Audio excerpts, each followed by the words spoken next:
Very good afternoon, everyone. It's been a lovely 2 days at this conference, and we are sitting under the big blue qual sky, discussing a very varied, interesting topics. My name is Praveen Nair, and I represent Hansa Research.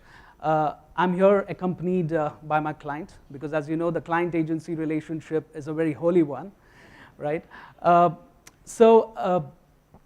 Essentially, the title looks pretty weighty, but let me assure you the thought at the core of it is pretty simple. It's something that we're exploring in terms of the new wave that we're witnessing on the Indian shores in the context of digital viewing, right? Now, to spell out the intent of the paper and to understand as to how we went about with the research, I would ask Neha to take it over.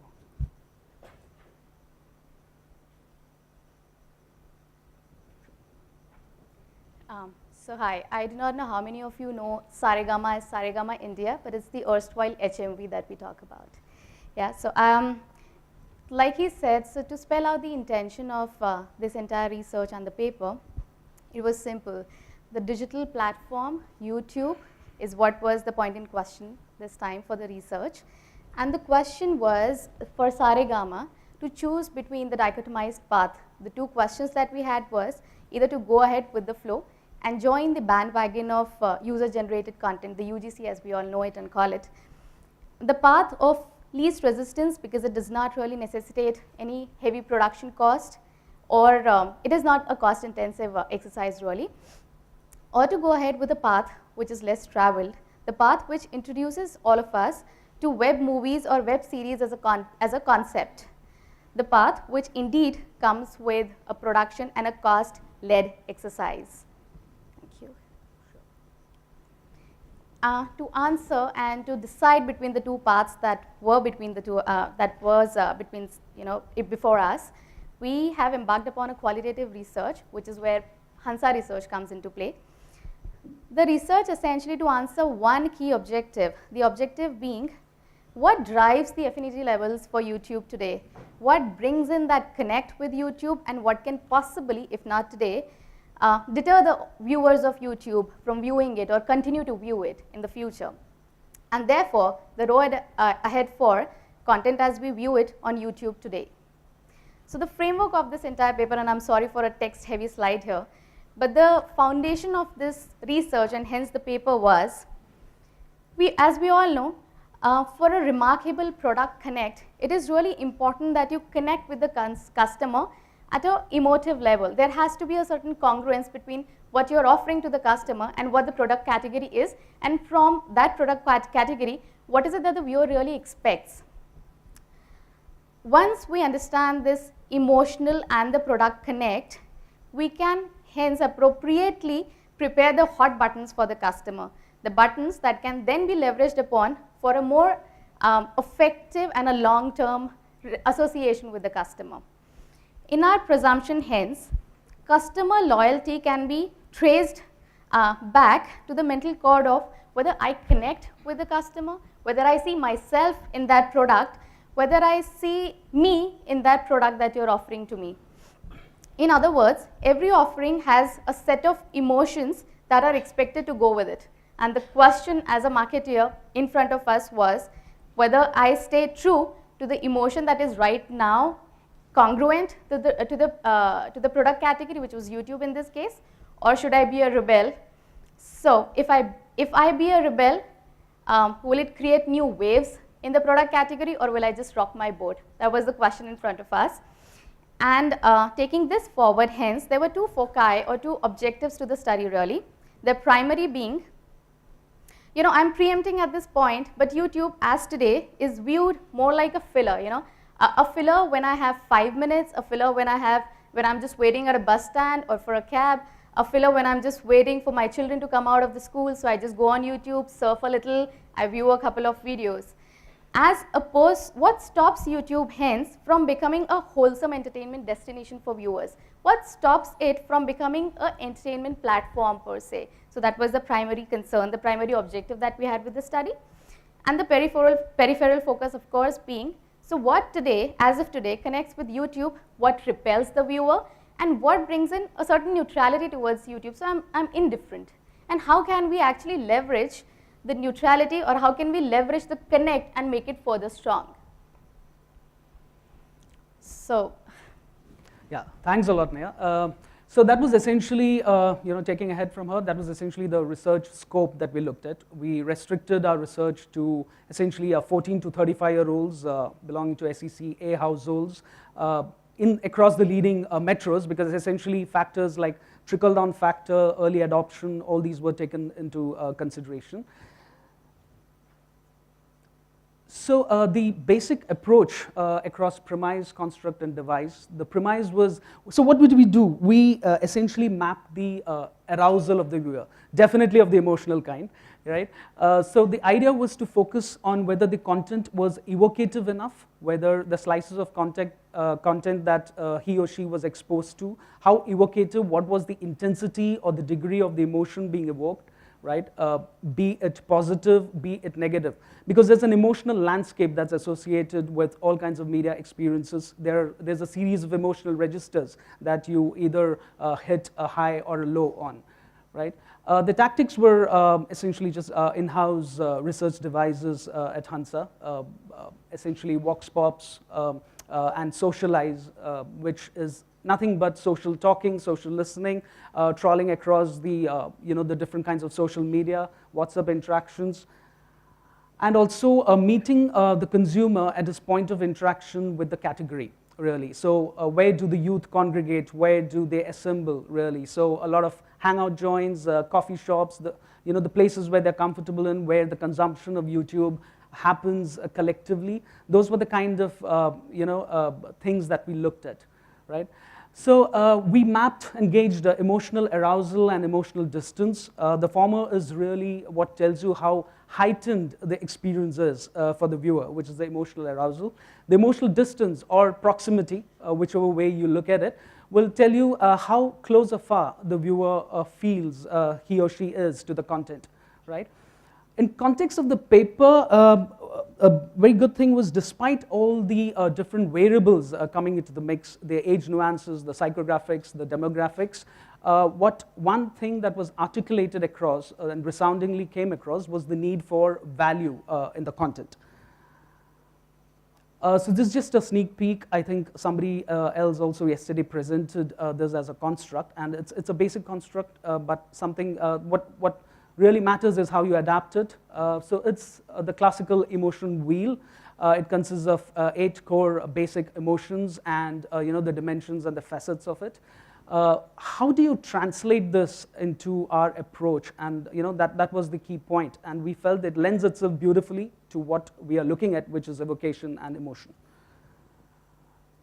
So the viewer and his centricities or eccentricities, if you will, we spent a day in the life of a viewer. We met up with both enthusiasts and loyalists of web series, which is the new wave, as well as those who watch primarily UGC content on YouTube, right?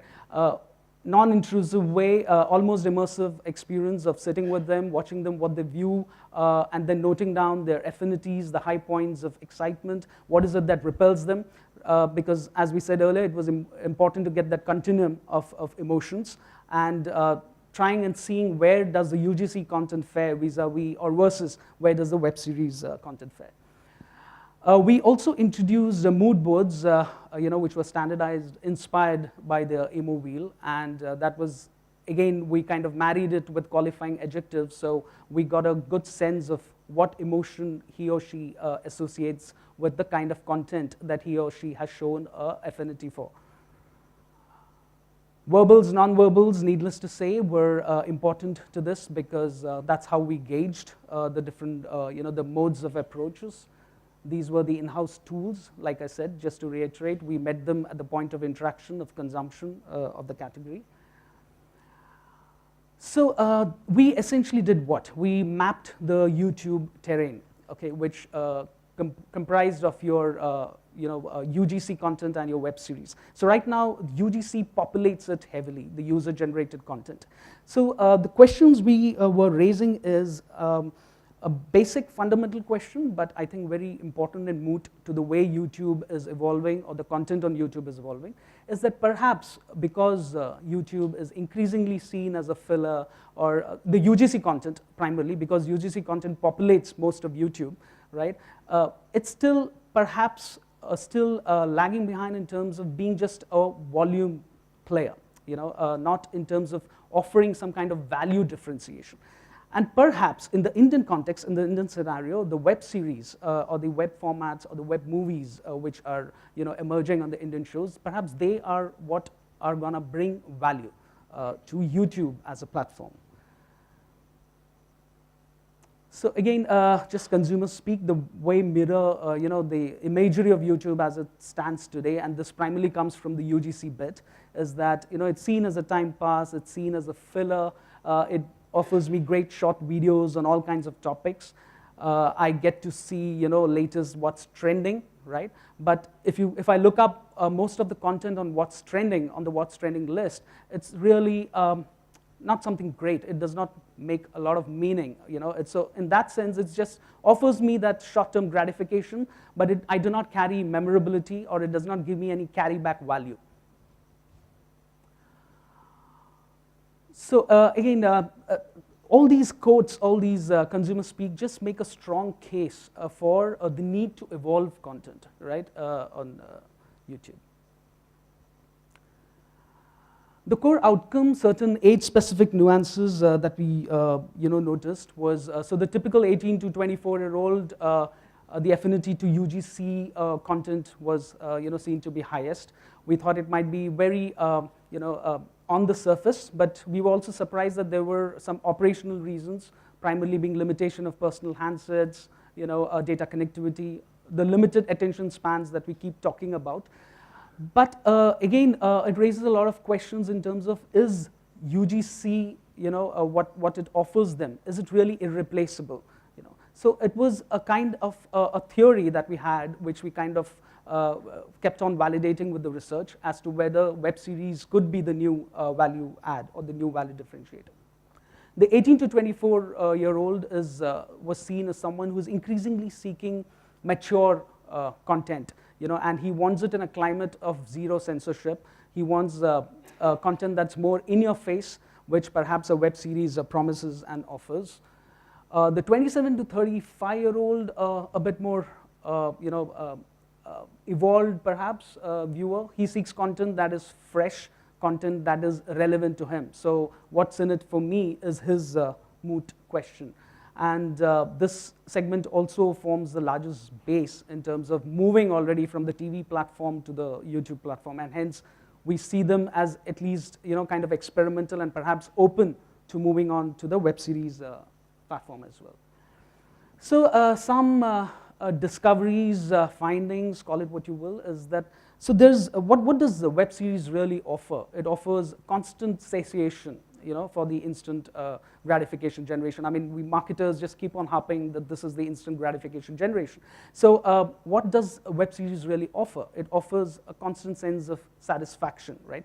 It allows, it literally plans free will into his hands. It allows him to play with the duration. So you have a 15-minute web episode versus a 50-minute web episode. So your entry and exit barriers are low. You can, you can kind of, I mean, it's in your hands. The control is in your hands, as opposed to other platforms which are more imposed on you and more extraneous.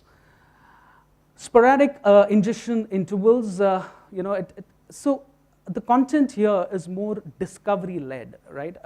So there's a slight element of intrigue in terms of all the content that is being showcased. So there's a lot of word of mouth, a lot of virality that happens here. So if I'm watching, say, Permanent Roommates, which is a classic example of something that's really being viewed a lot in India as a web series, I might not really know when the next season is, or I may or may not know, but the fact is there's a whole lot of talking point around it, there's a whole lot of buzz around it, right?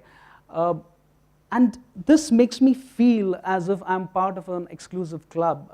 It makes me feel special, it makes me feel cool, and there is a high degree of FOMO here, and the fear of missing out is very high here. So, and zero censorship, as we mentioned earlier.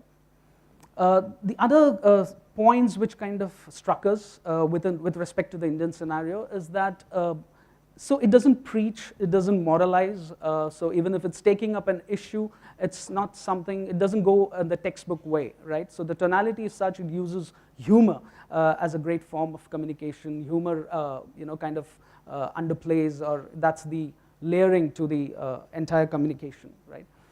Brands, I think this is something that needs to be explored more. Right now, there have been few examples of brands which can directly connect with the audiences, again in the Indian context, without the advertising breaks or the advertising intrusions. So what emerged in terms of the arousal versus the emotional proximity, and because in a way both were what fueled engagement, right, with the medium. So the UGC related content, like I said, it was very short term, the mindfulness to it, or the take back value of it, or the memorability of it. So the words, the vocabulary, or the emotions that evoked were mostly in the range of very non-arousal states.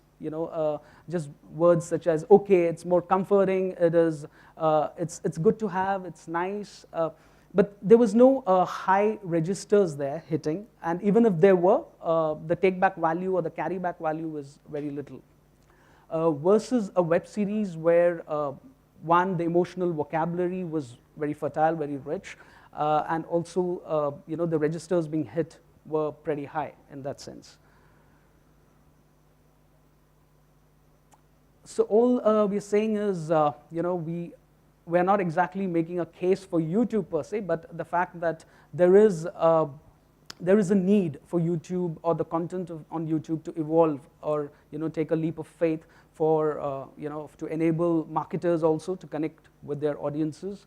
And that next level might be, you call it YouTube Plus, you call it a YouTube 2.0, next, whatever you call it. The point is the value add or the value differentiation comes from perhaps web series, which is the next wave. So the broad implications for the diverse audiences seated here is what, for the market research industry, perhaps the process was very rooted, realistic. It allowed us to visually translate the evocations and the emotions.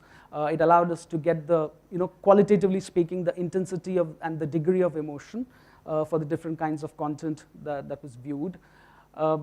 As far as marketing communication cues were concerned, look at it this way, all the major FMCG marketers, what have you will, and especially in the Indian scenario, they do a lot of mainline advertising, a lot of ATL, advertising, but perhaps this offers an opportunity for niche lifestyle brands to tap into lifestyle niche audiences, right, who are also captive, courtesy, their affinity to this medium, to this growing platform, right.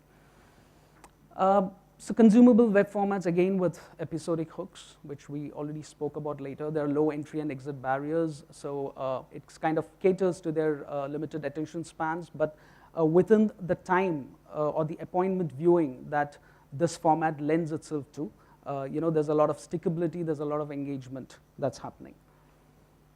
So are we moving from a momentary form of entertainment to perhaps a more meaning-making, lasting, sustainable sort of entertainment? That's a broad question we are leaving you with. For the final words, I would again request Neha to kind of come in. So yeah, I know it's a little late in the day, but again, to reset the context for this entire research, it was India. The point that we were trying to make here is, are the people ready for a little bit of a transition from what is being thrown at them in the form of a user-generated content to a more evolved list of content, and which is where web movies or web series is coming into play. Yeah. So yes, we are more or less talking on the lines of a YouTube Red, for instance. So is population at large becoming more and more ready and more accepting of this as a concept? Yeah, we are in no way trying to make a case against UGC, because we all, I'm sure, in our own limited span of entertainment time that we have. We all enjoy the videos which are there, whether it is how to make a new hairstyle or how to cook a certain dish, we all enjoy that. But is it all that an entertainment destination should or can really offer is the question. I would like to conclude with a quote from Saregama India MD Vikram Mehra, and I quote here, "Indian customer is as much a value seeker as any of our counterparts abroad. The only difference is India is an extremely heterogeneous society, culturally and financially, and this means that the difference of value varies dramatically across segments. And for marketing guys like us, hence, understanding this rational logic that needs to be given to the customer is of paramount importance." So the key really to build the value proposition for any product is what marketeers should really strive for.